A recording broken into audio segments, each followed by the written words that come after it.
हनुमान जी ने कहा मुकालात लगा फिर पहचान में आया। अगर पहले पहचान लेती तो मुकालात नहीं लगता, मुलाकात होता। तो कितने भक्त ऐसे भी होते हैं मुकालात लगने के बाद भगवान को पहचानते हैं। हनुमान जी ने कहा पहचान लिया? बोला हाँ। क्या पहचान लिया? मुझे याद भी आ गई। क्या याद आई? कहा ब्रह्मा जी ने मुझे वरदान दिया था कि जाओ तुम राक्षसी लंकनी बनकर लंका में पहरेदारी करना, लेकिन जिस दिन तुम्हें कोई बानर आकर एक मुष्ट का मारेगा तो उस दिन समझ लेना अब लंका का विनाश निश्चित है। हे पवन पुत्र, आप जाइए, निर्भय होकर के आप अपना काज कीजिए।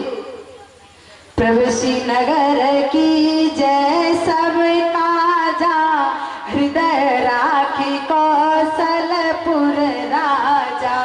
आप नगर में प्रवेश कीजिए राम जी के मन में धारण करके। मैं आपको परमिट बना कर देती हूँ, आपको कोई रोक नहीं सकता। अब हनुमान जी प्रवेश किए लंका में, और लंका में जब प्रवेश किए तो इधर उधर देखने लगे, कहीं कुछ दिखाई नहीं दे रहा था, केवल राक्षस ही राक्षस दिखाई दे रहा था। मंदिर मंदिर प्रति कर शोधा, देखे जाता अगणित जोधा। मंदिर मंदिर प्रति कर शोधा, देखे जाता अगणित जोधा। हर मंदिर में, हर आंगन में देखा, पर कहीं भी वैदेही को नहीं देखा, जानकी को नहीं देखा। जब मंदिर मंदिर देख रहे थे, ढूंढ रहे थे, तब उन्हें एक घर दिखाई दिया। एक घर दिखाई दिया। उस घर के दरवाजे पे, कमरे पे एक तरफ लिखा था राम और दूसरे तरफ लिखा था मौन, अर्थात राम, लेकिन एक साथ नहीं लिखा था। हनुमान जी ने कहा एक तरफ रा, दूसरी तरफ मां। हो सकता है ये रावण का माया हो सकता है रावण का माया हो, मुझे फंसाने के लिए संयंत्र रचा गया हो। फिर हनुमान जी ने सोचा कहीं कोई भक्त तो नहीं है। फिर देखा आंगने में तुलसी की चौरा, आंगने में तुलसी का चौरा। देखिए, वैष्णव का पहचान है, भक्तों का पहचान है, वैष्णव घर का पहचान है। हर आंगन में तुलसी की चौरा होनी चाहिए। हर वैष्णव के गले में तुलसी की माला होनी चाहिए। इससे भक्त को भगवान तुरंत पहचान जाते हैं, ये हमारे वाले पार्टी के। लेकिन आजकल के युग में देखिए कि आंगन में तुलसी को नहीं, एक डब्बा में करके एक कोने में रख देते हैं। तुलसी आंगन के बीच भाग में होनी चाहिए, चौरा बना करके, ताकि उसमें लात पैर ना लगे। लेकिन किसी तरह से तुलसी की चौरा होनी चाहिए और भक्त के गले में तुलसी की माला होनी चाहिए। मुख से सीताराम की आवाज निकलनी चाहिए। लेकिन हम लोगों को शर्म आ जाता है। कितने लोग कहते हैं भाई ये माला पहनकर जाएंगे, वो कहेंगे अरे तुमने मोती नहीं पहना, सोने का चैन नहीं पहना, ये कंठी संठी क्यों बांध रखे हो? लाज लगता है, शर्म लगता है। अरे दुनिया एहसास आभास करेगी जब आपके गले में तुलसी की माला होगी, दुनिया आभास करेगी, पर परमात्मा एहसास करेगी कि तुलसी की माला है, ये हमारे पार्टी की। लेकिन नहीं, हम लोग चंदन लगाने से शर्माते हैं, माला पहनने से शर्माते हैं। भजन भी सुने होंगे, बिना माला के गाला उदास लागेला। लेकिन आप लोग वैसे नहीं हैं, आप लोग बहुत प्यारे भक्त हैं। आप लोगों को मैंने देखी, आपके गांव में जो बाबा रह रहे हैं, सबके मस्तक पर मैंने चंदन देखा सुबह में, मुझे बहुत आनंद आई। तो देखिए, चंदन से भगवान के भक्तों की पहचान होती है। लेकिन कितने लोग कहते हैं अरे बड़े बड़े बाबा चंदन कंठी पहन करके अभी बहुत से हवा लगा रहे हैं। तो मैं कहने का तात्पर्य आप तो समझ गए होंगे कि कितने बड़े बड़े बाबा जेल में हैं, लेकिन याद रखें जेल में वो बाबा नहीं है जिन्होंने कभी चंदन लगाया है। जेल में वो बाबा नहीं है जिसके गले में तुलसी की माला है। जेल में वही गए हैं जिसके मस्तक पर ना तो कभी चंदन था और ना गले में तुलसी की माला थी। वही बाबा जेल में। सच्चा संत जेल नहीं गया है, कोई नकली संत ही जेल गया है। जिसके मस्तक पर चंदन है, जिसके गले में तुलसी की माला है, वही सच्चा संत है। और सच्चा संत एक ही जेल गया है, वो थे हमारे स्वामी करपात्री जी महाराज। वो जेल गए हैं करपात्री जी महाराज, जो ऐसे संत थे उसके पास इतनी दिव्य शक्ति थी। आप लोग इंदिरा गांधी को जानते होंगे ना। इंदिरा गांधी उस समय सोची कि अब की बार मैं प्रधानमंत्री बनना चाहती हूँ, और स्वामी करपात्री जी महाराज के पास जा पहुंची, चरणों में गिर पड़ी, कहा बाबा अगर आप मुझे आशीर्वाद दे देंगे तो मैं प्रधानमंत्री बन जाऊंगी आपके एक आशीर्वाद से। कहा ठीक है मैं आशीर्वाद तो दूंगा, पर मुझे वचन दो जब तुम प्रधानमंत्री बनोगी तो मेरी एक बात मानोगी। कहा बाबा मानूंगी। कहा हाँ अवश्य मानूंगी। कहिए क्या वचन है। करपात्री जी महाराज ने कहा जब तुम प्रधानमंत्री बन जाओगी तो मेरा एक ही वचन है, मैं आपसे वरदान मांगना चाहता हूँ। एक तरफ से वरदान है मेरे लिए आपसे कि गौ हत्या पर आप रोक लगवाएंगी ना। इंदिरा गांधी ने कहा बाबा जैसे ही मैं प्रधानमंत्री बनूंगी, आज बनी और कल गौ हत्या पर रोक लगेगा। कहा ठीक है जाओ, मेरा आशीर्वाद रहा, तुम प्रधानमंत्री अवश्य बनोगी। जब इलेक्शन हुआ, इलेक्शन में इंदिरा गांधी प्रधानमंत्री बनी। प्रधानमंत्री बनी तो स्वामी करपात्री जी महाराज के वचन को भूल गई।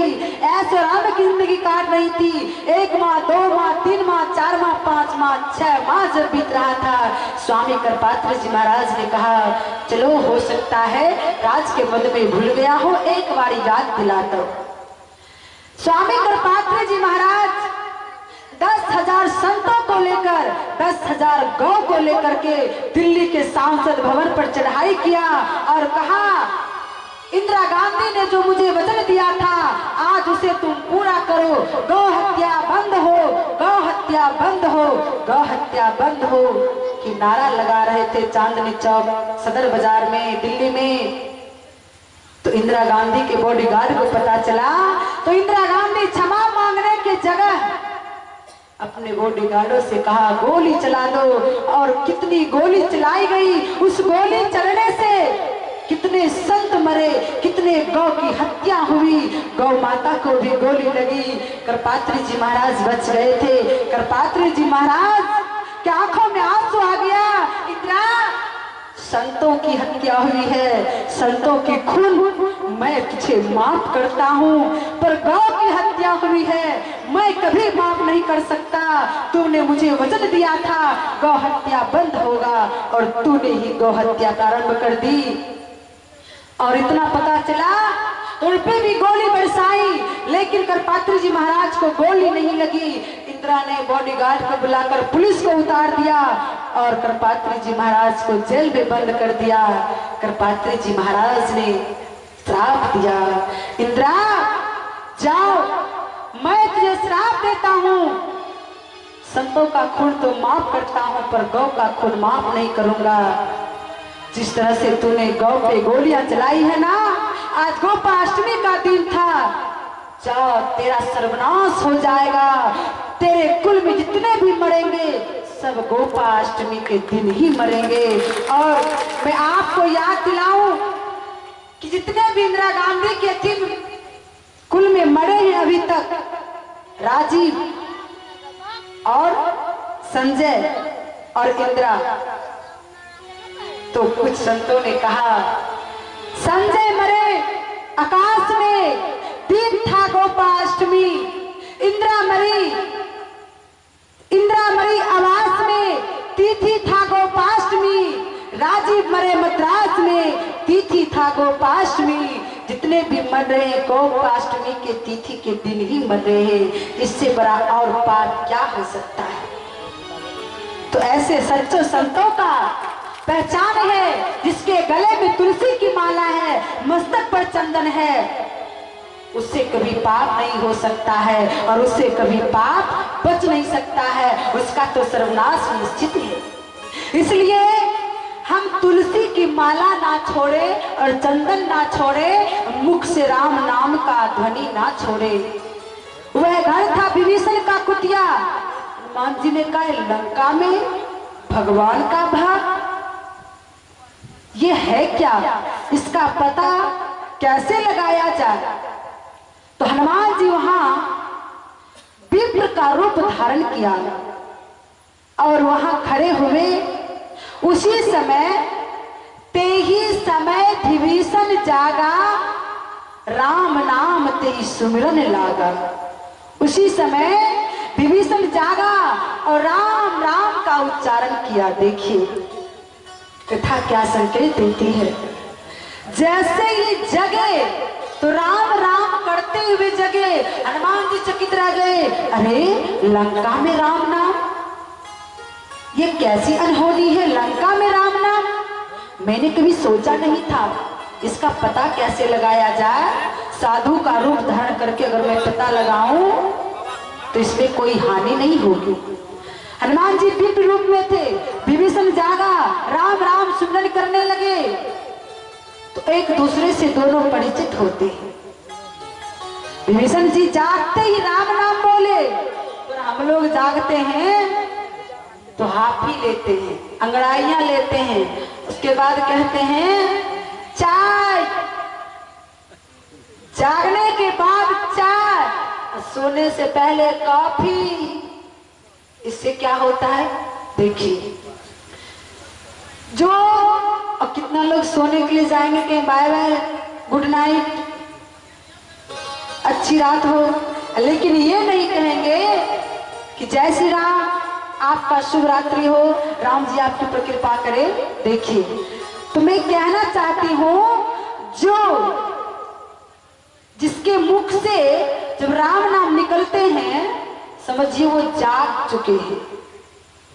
जब मां सती का परित्याग कर दिए थे भोले बाबा और समाधि में थे, जब जगे थे तो गोस्वामी जी लिखे हैं, राम नाम शिव सुमिरन लागा, जाना सती जगतपति जागा। कितने ने कहा, हम लोग कहते हैं जागो जागो महादेव, महादेव क्या सोए रहते हैं, और कहते हैं महादेव तो जगे रहते हैं, पर सती कैसे जाने कि आज जागे हैं महादेव। तो सती जी जगाने के नहीं सोच रहे थे, कहने का तात्पर्य है जो सोने के बाद राम राम करते हुए जागे उसे कहते हैं जगना, और सोने से पहले जो राम राम कहकर के सोए उसे कहते हैं सोना। और पता है इस कलयुग में भगवान को पाने का साधारण सा उपाय है, अगर आप नहाते समय भगवान का नाम लेकर नहा रहे हैं तो वो गंगा स्नान हो जाता है। अगर बैठते समय राम नाम करते हुए बैठ रहे हैं तो समझ लेना वो आपका आसन लग गया, और अगर आप खाना खाते समय राम नाम ले रहे हैं समझ लेना भगवान को भोग लग गया, अगर सोते समय नाम ले रहे हैं समझ लेना आपका ध्यान लग गया। नाम कितनी महिमा है, लेकिन नहीं, सोने से पहले ऐसी आजकल की पत्नी को तब पता चलता है पति सोने जा रहा है, कॉफी, अब पति को नींद आने वाली है तो कॉफी देती है, और जब सोच रही है अब सुबह हो गया है पति जागने वाले हैं, और जब कहेंगे ऐसी चाय तो पत्नी को लगता है हमारे पति जगे। चाय मांगने से पत्नी को पता चलता है पति जगे। तो कहने का तात्पर्य है सोने से पहले कॉफी, जगने के बाद चाय, उसके जिंदगी में टेंशन होगी, काफी चाय चो काफी होगी। इसलिए हम सभी भक्त ऐसा मन क्रम वचन से दृढ़ निश्चय कर लें कि हमारा हर श्वास पे राम का नाम उच्चारण हो, और सांसों की माला पे सिमरू में तेरा नाम। सभी बोलेंगे, सांसों की माला पे सिमरू में तेरा नाम।